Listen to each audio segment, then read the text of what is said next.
Hello friends, हमारे channel maximum तैयारी पर आप सभी का स्वागत है। आई होप आप सभी लोग बहुत अच्छे होंगे और अपनी तैयारी को जमकर कर रहे होंगे।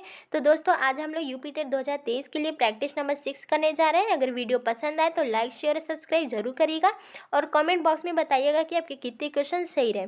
तो चलिए दोस्तों, शुरू करते हैं। यदि चैनल पर आप नए हैं तो प्लीज़ चैनल को सब्सक्राइब कर लीजिएगा और पिछले वीडियोज़ की प्लेलिस्ट बनी हुई है दोस्तों, उसको भी आप जाके प्लेलिस्ट में देख सकते हैं। तो चलिए शुरू करते हैं। क्वेश्चन नंबर फर्स्ट है, विकास का शिरा पदाभिमुख दिशा सिद्धांत व्याख्या करता है कि विकास इस प्रकार आगे बढ़ता है। ए है सामान्य से विशिष्ट कार्यों की ओर, बी है भिन्न से एकीकृत कार्यों की ओर, सी है सिर से पैर की ओर, डी है ग्रामीण से शहरी क्षेत्रों की ओर। आंसर क्या हो जाएगा दोस्तों? आंसर हो जाएगा सी, सिर से पैर की ओर। शिरा पदाभिमुख दिशा सिद्धांत विकास का क्या कहता है? सिर से पैर की ओर होता है। ठीक है दोस्तों, इसमें बालक का जो है पहले सिर विकसित होता है, फिर जो है अन्य अंग जो है विकसित होना शुरू होते हैं। ठीक है, और इसे दोस्तों सेफेलोकॉडल भी कहते हैं। सेफेलोकॉडल सिद्धांत भी कहते हैं और ये मस्तकाधोमुखी सिद्धांत भी कहते हैं। इसको मस्तकाधोमुखी सिद्धांत भी कहते हैं। ठीक है दोस्तों, विकास के कुछ अन्य सिद्धांत भी हैं दोस्तों, देख लीजिए। निरंतरता का सिद्धांत है, निरंतरता का सिद्धांत है, एक हो गया। दूसरा सेफेलोकॉडल, अभी हम लोगों ने देखा, सेफेलोकॉडल सिद्धांत हो गया, मस्तकाधोमुखी सिद्धांत। तीसरा है निकट से दूर का सिद्धांत, निकट से दूर का सिद्धांत।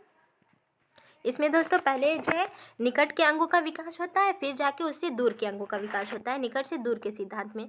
चौथा है सामान्य से विशिष्ट का सिद्धांत, सामान्य से विशिष्ट का सिद्धांत है। पांचवा है सरल से जटिल का सिद्धांत है दोस्तों, सरल से जटिल का सिद्धांत। छठवां है दोस्तों समन्वय का सिद्धांत या सहसंबंध का सिद्धांत, सहसंबंध का सिद्धांत है। और सातवां हो जाएगा वैयक्तिक विभिन्नता का सिद्धांत, वैयक्तिक विभिन्नता का सिद्धांत। और नौवां हो जाएगा दोस्तों समान प्रतिमान का सिद्धांत, समान प्रतिमान का सिद्धांत। 10वां है दोस्तों निश्चित क्रम का सिद्धांत।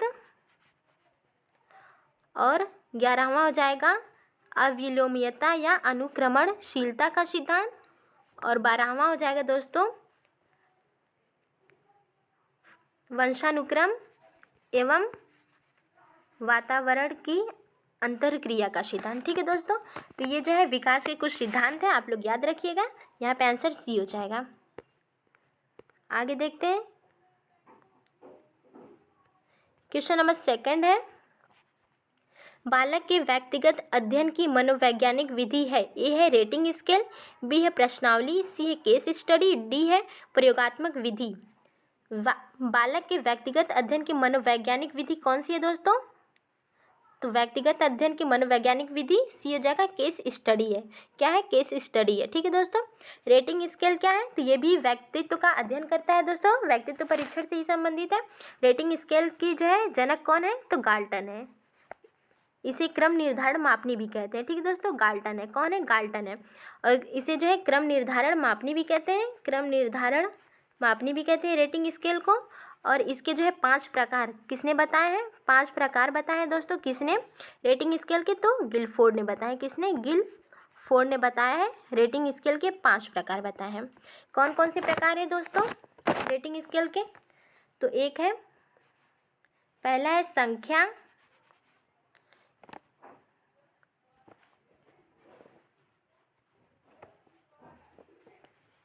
संख्या क्रम निर्धारण मापनी।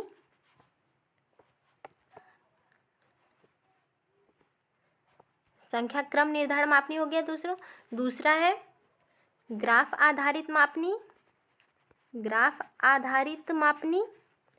तीसरा है मानक निर्धारण मापनी, मानक निर्धारण मापनी।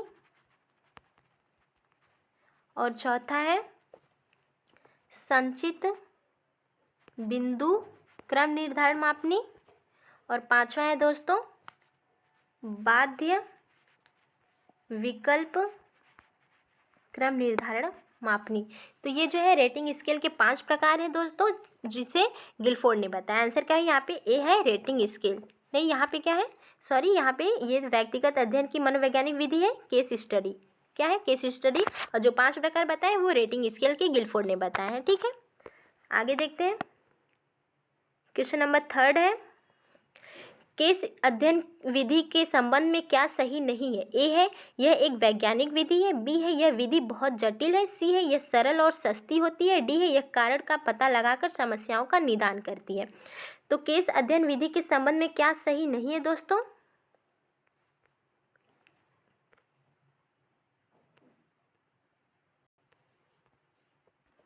तो आंसर क्या हो जाएगा यहाँ पे? बी हो जाएगा, यह विधि बहुत जटिल है, यह सही नहीं है। बाकी ये क्या है? एक वैज्ञानिक विधि है केस अध्ययन विधि, और सरल होती है और सस्ती होती है, और यह कारण का पता लगाकर समस्याओं का निदान करती है। ठीक है, आगे देखते हैं। क्वेश्चन नंबर 4 है,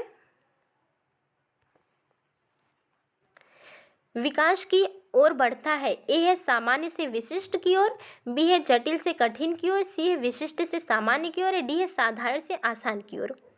तो विकास किधर से किधर की ओर बढ़ती है दोस्तों? तो आंसर क्या हो जाएगा? ये हो जाएगा सामान्य से विशिष्ट की ओर होती है। विकास की गति क्या होती है? सामान्य से विशिष्ट की ओर होती है। ठीक है दोस्तों, आगे देखते हैं। क्वेश्चन नंबर 5 है,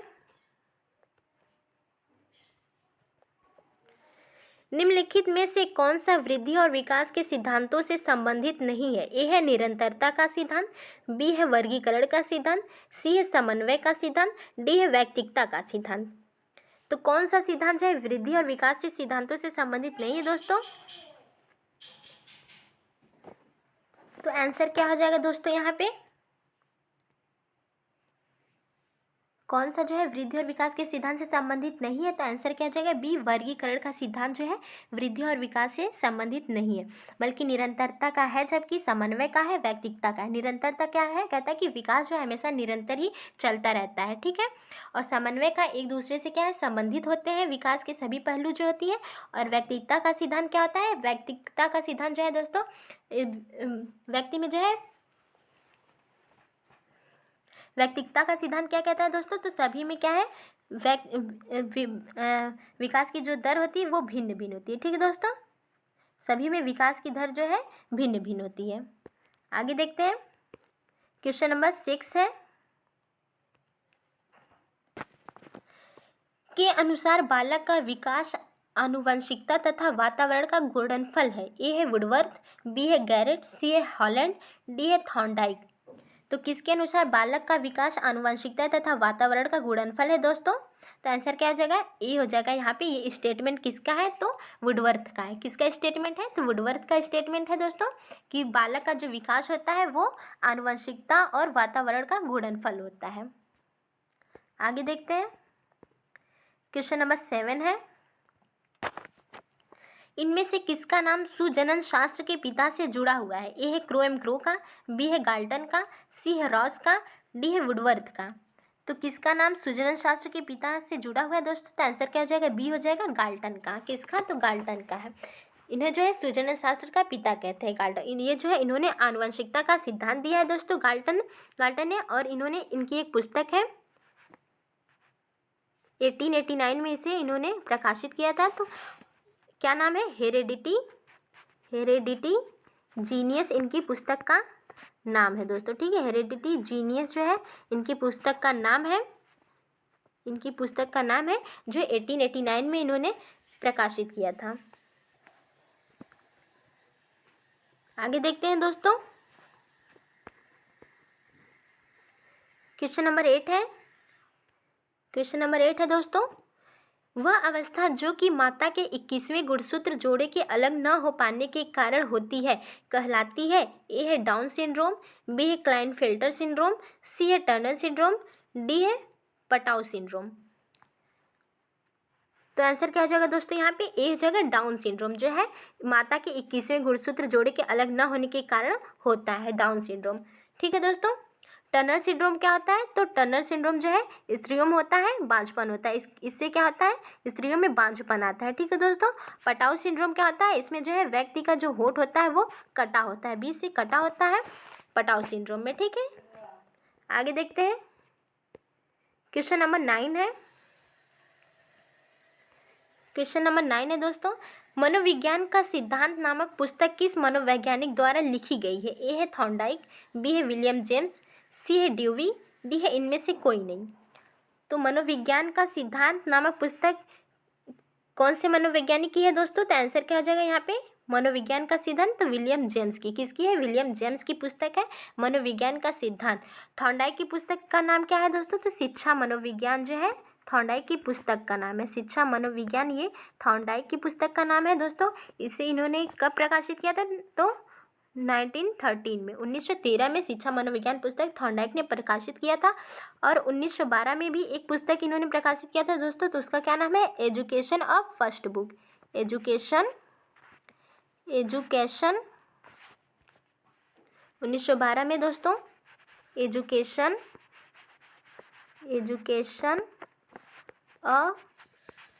फर्स्ट बुक जो है ये थॉर्नडाइक की 1912 में प्रकाशित हुई थी। ठीक है दोस्तों। और एक 1913 में हुई थी दोस्तों, कौन सी? तो वो है शिक्षा मनोविज्ञान पुस्तक। मनोविज्ञान पुस्तक जो है थॉर्नडाइक की, और विलियम जेम्स की है मनोविज्ञान का सिद्धांत। और डीवी को प्रगतिशील शिक्षा का जनक कहते हैं। प्रगतिशील शिक्षा का जनक किसे कहते हैं? प्रगतिशील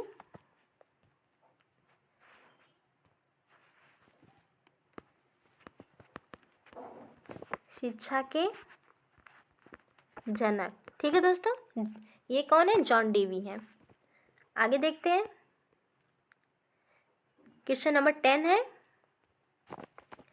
प्रयोगात्मक मनोविज्ञान का पिता किसे कहते हैं? ए है जेम्स को, बी है वुड को, सी है थॉर्नडाइक को, डी है ड्यूवी को। तो किसे प्रयोगात्मक मनोविज्ञान का पिता कहते हैं दोस्तों? तो आंसर क्या हो जाएगा यहाँ पे? ए हो जाएगा जेम्स को। विलियम जेम्स को प्रयोगात्मक मनोविज्ञान का पिता कहते हैं। ठीक है दोस्तों। वुड जो है, वुड के बारे में जान लेते हैं। इन्होंने सर्वप्रथम जो है, वुड ने सर्वप्रथम अंतर्नोद शब्द का प्रयोग किया था। अंतर्नोद शब्द का सर्वप्रथम प्रयोग किसने किया था? तो वुडवर्थ ने किया था। किसने किया था? वुडवर्थ ने जो है सर्वप्रथम अंतर्नोद शब्द का प्रयोग किया था। ठीक है दोस्तों। और थॉर्नडाइक जो है, इनका जो है सिद्धांत है दोस्तों प्रयास और त्रुटि का सिद्धांत। इनके सिद्धांत, इन्होंने अधिगम का सिद्धांत दिया है जिसे प्रयास एवं त्रुटि का सिद्धांत कहते हैं। प्रयास एवं त्रुटि का सिद्धांत। उद्दीपक अनुक्रिया का सिद्धांत, उद्दीपक अनुक्रिया का सिद्धांत कहते हैं। और SR बॉन्ड थ्योरी भी कहते हैं, SR बॉन्ड थ्योरी कहते हैं। संबंधवाद का सिद्धांत कहते हैं। तो ये सब जो है दोस्तों थॉर्नडाइक के सिद्धांत के नाम है। SR बॉन्ड यानी उद्दीपक, और S स्टिमुलस, R से रेस्पॉन्स बॉन्ड जो है कहते हैं। ठीक है, ये इनके सिद्धांत के अन्य नाम है दोस्तों। कोई भी नाम पूछे जा सकते हैं, तो इसलिए सभी नाम आप लोग याद रखिएगा। थॉर्नडाइक की एक और पुस्तक है दोस्तों, इनकी और एक पुस्तक का है एनिमल इंटेलिजेंस नामक पुस्तक जो है ये थॉर्नडाइक की है। ये सभी जो है, जो भी मैं बता रही हूँ, ये सभी वेरी इंपॉर्टेंट है दोस्तों, तो आप लोग इसे याद रखिएगा। डीवी के बारे में अभी बताएं, प्रगतिशील शिक्षा के जनक इन्हें कहा जाता है। आगे देखते हैं। क्वेश्चन नंबर 11 है। क्वेश्चन नंबर 11 है, स्टैनफोर्ड बीनेट परीक्षण 1916 किसके द्वारा निर्मित है? ए है साइमन, बी है बीनेट, सी है टर्मन, डी है गिलफोर्ड। तो पहले जान लेते हैं दोस्तों कि बुद्धि परीक्षण के जनक कौन है। बुद्धि परीक्षण के जनक कौन माने जाते हैं? तो बीने है। कौन है? बीने को जो है बुद्धि परीक्षण का जनक कहा जाता है। ठीक है दोस्तों। और इन्होंने जो है सर्वप्रथम 1905 में जो है बुद्धि परीक्षण, बीने साइमन परीक्षण लाया गया था। सर्वप्रथम जो है बीने और साइमन ने मिलकर सर्वप्रथम जो है 1905 में बुद्धि परीक्षण मापदंड दिया था। बीने साइमन मानदंड इसे कहते हैं। इनके जो है बिने और साइमन ने मिलकर बुद्धि परीक्षण जो किया उसका नाम क्या है, बिने साइमन मानदंड है 1905 में। ठीक है दोस्तों। और स्टैनफोर्ड जिसका जो है बिने साइमन मानदंड का ही संशोधन किया था, किसने, टर्मन ने किया था। बिने साइमन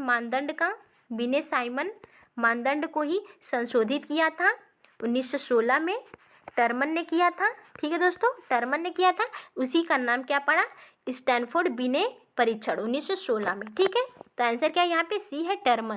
किसने किया था, टर्मन ने किया था। और फिर जो है स्टैनफोर्ड बिने परीक्षण 1916 में जो हुआ था उसी का फिर से संशोधित किया गया उसी को, तो किसने किया था, टर्मन और मेरिल ने मिल के जो है इसे फिर से संशोधित किया था। कब, 1937 में। ठीक है दोस्तों, 1937 में किया था। और ये किस पर आधारित था, तो अमेरिकी, तो किस पर जो है दोस्तों आधारित था, जो है जो 1937 में इन्होंने 1937 में जो टर्मन मेरिल ने मिलकर जो है फिर से संशोधित किया था, तो ये अमेरिकी प्रतिदर्शों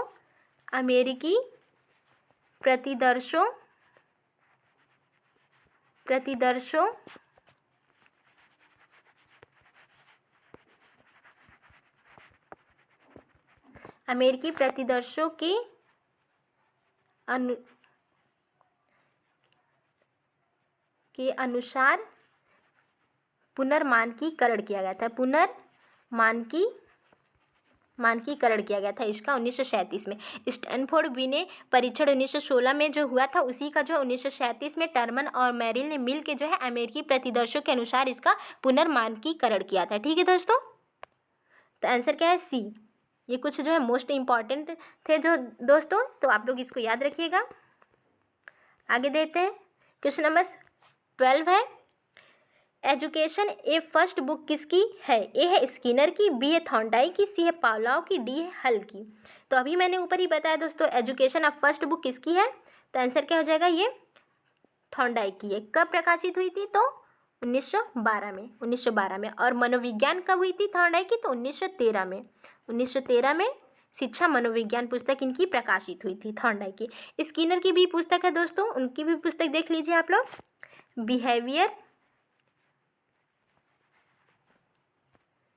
द बिहेवियर ऑफ ऑर्गेनिज्म जो है ये स्किनर की पुस्तक का नाम है। और एक और पुस्तक है बियॉन्ड, दूसरी पुस्तक का नाम इनका है beyond freedom and dignity. Beyond freedom and dignity जो है ये स्किनर की पुस्तक का नाम है। ठीक है दोस्तों, और स्किनर ने जो है अधिगम का सिद्धांत दिया था दोस्तों, उसका क्या नाम है, तो इनके अधिगम के सिद्धांत को क्रिया प्रसूत अनुबंधन का सिद्धांत कहते हैं, क्रिया प्रसूत अनुबंधन का सिद्धांत कहते हैं, सक्रिय अनुकूलन का सिद्धांत कहते हैं, और RS बॉन्ड थ्योरी भी कहते हैं। RS बॉन्ड, इसमें क्या है, RS का मतलब रिस्पॉन्स फिर स्टिमुलस। उनका जो है थॉर्नडाइक का क्या है, तो SR बॉन्ड है, जबकि इनका जो है क्या है, RS बॉन्ड है। ठीक है दोस्तों, RS बॉन्ड है ये। स्किनर का जो सिद्धांत दिया था अधिगम का दोस्तों, वो थॉर्नडाइक के प्रभाव के नियम से वो पर आधारित था। ठीक है, थॉर्नडाइक के प्रभाव के नियम पर आधारित था स्किनर का सिद्धांत। और इनके सिद्धांत को और क्या किस नाम से जानते हैं, तो नैमित्त अनुबंधन का सिद्धांत भी कहते हैं, नैमित्त अनुबंधन का सिद्धांत कहते हैं, और ऑपरेंट कंडीशनिंग थ्योरी भी कहते हैं, ऑपरेंट कंडीशनिंग थ्योरी भी कहते हैं। ठीक है दोस्तों, स्किनर ने किस पर प्रयोग किया था दोस्तों, तो पहले चूहे पर किया था और फिर कबूतर पर किया था। ठीक है दोस्तों, पहले इन्होंने कबूतर बॉक्स रखा था और इनके शिष्यों ने जो है जो बॉक्स जिसमें कबूतर को रखा था उसे स्किनर बॉक्स नाम दे दिया। ठीक है, इनके शिष्यों ने स्किनर बॉक्स नाम दे दिया जिसमें इन्होंने कबूतर को रखा था। तो ये हो गया दोस्तों स्किनर के बारे में कुछ इंपॉर्टेंट जो है बातें हो गई। थॉर्नडाइक ने बिल्ली पर प्रयोग किया था, पावलोव ने कुत्ते पर प्रयोग किया था। ठीक है दोस्तों, पावलोव ने कुत्ते पर प्रयोग किया था। और इनके जो है सिद्धांत का क्या नाम है, अधिगम के सिद्धांत का नाम, तो शास्त्रीय अनुकूलन का सिद्धांत कहते हैं, और क्लासिकल थ्योरी कहते हैं दोस्तों इनके सिद्धांत को, और संबद्ध प्रतिक्रिया का सिद्धांत कहते हैं, और अनुबंध प्रतिक्रिया का सिद्धांत कहते हैं दोस्तों। अनुबंध अनुक्रिया का सिद्धांत हो गया और संबंध प्रतिक्रिया का सिद्धांत हो गया। तो ये दोस्तों जो है पावलोव के सिद्धांत के, अधिगम के सिद्धांत के नाम हो गए कुछ। इन्होंने कुत्ते पर प्रयोग किया था। और हल के सिद्धांत कौन कौन से, हल का क्या नाम है दोस्तों, हल के सिद्धांत का नाम, तो हल के सिद्धांत का नाम है दोस्तों अंतर्नोद न्यूनता का सिद्धांत, अंतर्नोद न्यूनता का सिद्धांत, यथार्थ सिद्धांत, परिष्कृत सिद्धांत, क्रमबद्ध व्यवहार का सिद्धांत,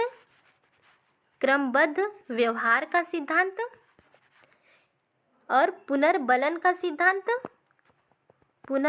का सिद्धांत, सबलीकरण का सिद्धांत। ये सब जो है ये हल के सिद्धांत के नाम है, अधिगम के सिद्धांत के जो है नाम है। ठीक है दोस्तों, हल की भी पुस्तक है, इनकी भी पुस्तक याद रख लीजिए आप लोग। इनकी भी पुस्तक है दोस्तों ए behaviour system,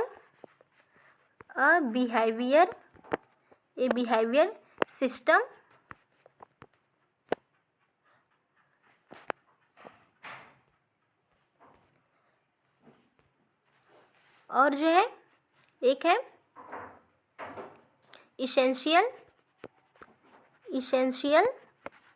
essentials of behaviour. हल की पुस्तक का नाम है, एक है ए बिहेवियर सिस्टम और एक दूसरी है इसेंशियल्स ऑफ बिहेवियर। ये हल की पुस्तक का नाम है। तो दोस्तों हम लोगों ने देखा, सिद्धांत देखे इन लोगों के, और जो है पुस्तक के नाम देख लिए। ठीक है, ये सभी जो है वेरी इंपॉर्टेंट है, आप लोग इसको याद रखिएगा, और अगर आप लोग चाहे तो इसका नोट बना सकते हैं। ठीक है दोस्तों, और 13 है क्वेश्चन नंबर, देखते हैं। सीखने के 4 प्रकार अभिग्रहण सीखना, अन्वेषण सीखना, रटकर सीखना और अर्थपूर्ण सीखना बताया है। ए है थॉर्नडाइक ने, बी है स्किनर ने, सी है आसुबेल ने, डी है हल ने। तो सीखने के 4 प्रकार अभिग्रहण सीखना, अन्वेषण सीखना और रटकर सीखना, अर्थपूर्ण सीखना, ये किसने बताया दोस्तों? तो ये कौन हो जाएंगे? सी आसुबेल हो जाएंगे। कौन है? आसुबेल है। अभिग्रहण सीखना क्या होता है दोस्तों? तो किसी भी चीज़ को जो है ये बोलकर या फिर लिख कर जो है आत्मसात कर लेना जो है अभिग्रहण सीखना कहलाएगा। अन्वेषण सीखना क्या है? किसी चीज़ को हम खोज कर जो है स्वयं से खोज करके उसे जो है नई नई चीज़ों को जो है सीखते हैं, तो वे अन्वेषण सीखना होगा। रट कर सीखना, किसी भी चीज़ को यथार्थ जिस प्रकार है उसी तरह रट लेना, बिना अर्थ और समझे ही उसे रट कर सीख लेना, याद कर लेना, तो वही रट कर सीखना हो जाएगा। अर्थपूर्ण सीखना, किसी भी चीज़ को जो किसी भी शब्द को या किसी भी सेंटेंस को, कोई भी चीज़ हो उसे हम अर्थ उसका समझ के जो समझते हैं उसे अर्थपूर्ण सीखना कहेंगे। ठीक है, तो यहाँ पे सी हो जाएगा आसुबेल। आगे देखते हैं, क्वेश्चन नंबर 14 है। निम्न में कौन मनोवैज्ञानिक गेस्टाल्टवाद से संबंधित नहीं है? ए है कोहलर, बी है कोफका, सी है वर्दीमर, डी है कोहलबर्ग। तो दोस्तों देखते हैं पहले गेस्टाल्ट का अर्थ क्या होता है। गेस्टाल्टवाद से कौन संबंधित है जान लीजिए। तो कोहलर है, कोफका है, वर्दीमर है, ये सभी लोग हैं जर्मन मनोवैज्ञानिक है। कहाँ के हैं? तो जर्मनी के हैं दोस्तों। और ये कौन नहीं संबंधित है? तो कोहलबर्ग जो है नहीं संबंधित है। ठीक है, कोहलबर्ग इससे संबंधित नहीं है। कौन कौन संबंधित है? तो कोहलर, कोफका, वर्दीमर गेस्टाल्टवाद से संबंधित है। और कौन नहीं है? तो कोहलबर्ग नहीं संबंधित। और ये तीनों लोग हैं जर्मन मनोवैज्ञानिक है दोस्तों। गेस्टाल्टवाद का जो है अर्थ जर्मन में क्या होता है दोस्तों? तो पूर्ण आकृति होता है। क्या होता है? पूर्ण आकृति या समग्र आकृति होती है। ठीक है दोस्तों, पूर्ण आकृति या समग्र आकृति गेस्टाल्टवाद का जो है जर्मन भाषा में अर्थ होता है। और इन लोगों ने दोस्तों जो है सूझ का, अंतर्दृष्टि या सूझ का सिद्धांत दिया है।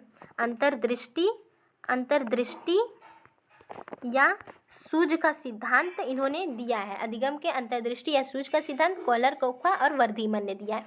जो कि इस पर ज़्यादा वर्क किसने किया? कोहलर ने किया। तो इसलिए सबसे ज़्यादा हम जानते हैं अंतर्दृष्टि या सूझ के सिद्धांत के लिए कोहलर को जानते हैं। ठीक है, अंतर्दृष्टि और सूझ का सिद्धांत किसने दिया? कोहलर ने। इन्होंने किस पर जो दोस्तों जो है प्रयोग किया था? तो एक चिंपैंजी, सुल्तान नामक एक चिंपैंजी था या वनमानुष कह लें, तो उसे इस पर इन्होंने प्रयोग किया था। इन्होंने क्या किया, उसे एक जो है कमरे में बंद कर दिया दोस्तों, और उसमें जो है 3-4 बॉक्स जो है इधर उधर बिखरे हुए रख दिए थे, और जो है छत की कमरे की जो छत के ऊपर से कुछ ऊंचाई पे जो है एक केले जो है टांग दिए थे दोस्तों, और जो केला था वो बनमानुष के जो है ताकि जो है बनमानुष जितना ऊपर वो छू नहीं सकता है, उसके इतना कि वो पा ना सके, इतनी ऊंचाई पे उसे टांगा गया था। उसने उछल उछल के जो है कई प्रयास किए उसे पाने की, लेकिन वो पा नहीं पाया। फिर कई प्रयासों के बाद उसने जो है बॉक्स को देखा, फिर पहले उसने एक बॉक्स पे रख के जो है उसे जो है पाने की कोशिश की, लेकिन वह क्या है पा नहीं सका है। फिर कुछ टाइम के बाद उसने फिर एक बॉक्स को रखा, फिर उसने पाया, कोशिश की तब भी नहीं पाया। फिर उसने तीसरे बॉक्स को रखा, तो जो है उसने जो है उस पर एक एक करके जब रखा, तीसरा बॉक्स रखा, तो वो क्या है केले को पा लिया। और इसी कार्य को उसने कोहलर कोफ्का वर्दीमन ने सूझ का सिद्धांत कहा है। ठीक है, इसे ही सूझ का सिद्धांत कहा गया है। तो यहाँ पे आंसर देख लिया दोस्तों, डी है आंसर। क्या है? डी है। कोहलबर्ग जो है नहीं इससे संबंधित है। आगे देखते हैं, क्वेश्चन नंबर 15 है। क्वेश्चन नंबर 15 देखते हैं। मैस्लो के अनुसार अभिप्रेरक के प्रकार है, ए है 2, बी है 3, सी है 4, डी है 5। मैस्लो के अनुसार अभिप्रेरक के कितने प्रकार है दोस्तों? तो कितने हैं? आंसर क्या हो जाएगा? 2 प्रकार है। कौन कौन से हैं? तो अभिप्रेरक के कौन कौन से प्रकार हैं मैस्लो के अनुसार दोस्तों? तो एक जन्मजात अभिप्रेरक होता है, जन्मजात अभिप्रेरक, और एक हो जाएगा अर्जित अभिप्रेरक। ठीक है दोस्तों, अर्जित अभिप्रेरक। अर्जित अभिप्रेरक जन्मजात में क्या होते हैं? जैसे भूख, प्यास, मल त्यागना, ये सभी क्या है? जन्मजात अभिप्रेरक होते हैं। ठीक है दोस्तों, अर्जित अभिप्रेरक जो हम अपने से बाहर से जो हमें अर्जित होते हैं अभिप्रेरक, जिसे अर्जित करते हैं वो अर्जित अभिप्रेरक होते हैं। ठीक है, बाह्य जो होते हैं। तो ये मैस्लो के अनुसार हो गए दोस्तों अभिप्रेरक के 2 प्रकार, जन्मजात अभिप्रेरक और अर्जित अभिप्रेरक। और दोस्तों देखते हैं गैरेट के अनुसार भी देख लेते हैं। गैरेट ने भी अभिप्रेरक के जो है प्रकार बताए, इनके अनुसार 3 प्रकार के अभिप्रेरक है। गैरेट के अनुसार 3 है। कौन कौन से? तो एक है जैविक अभिप्रेरक, मनोवैज्ञानिक अभिप्रेरक, और तीसरा है सामाजिक अभिप्रेरक। तीसरा क्या है? सामाजिक अभिप्रेरक है। ये गैरेट के अनुसार है। गैरेट के अनुसार 3 प्रकार के हो गए। थॉमसन के अनुसार भी देख लेते हैं दोस्तों। थॉमसन ने भी प्रकार अभिप्रेरक के बताए हैं। थॉमसन ने 2 प्रकार, कौन कौन से? तो एक स्वाभाविक अभिप्रेरक होता है, स्वाभाविक, और दूसरा जो होता है कृत्रिम होता है। दूसरा कृत्रिम अभिप्रेरक होता है। ठीक है दोस्तों, ये थॉमसन के अनुसार हो गया।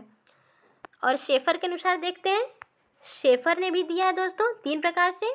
कौन कौन से हैं?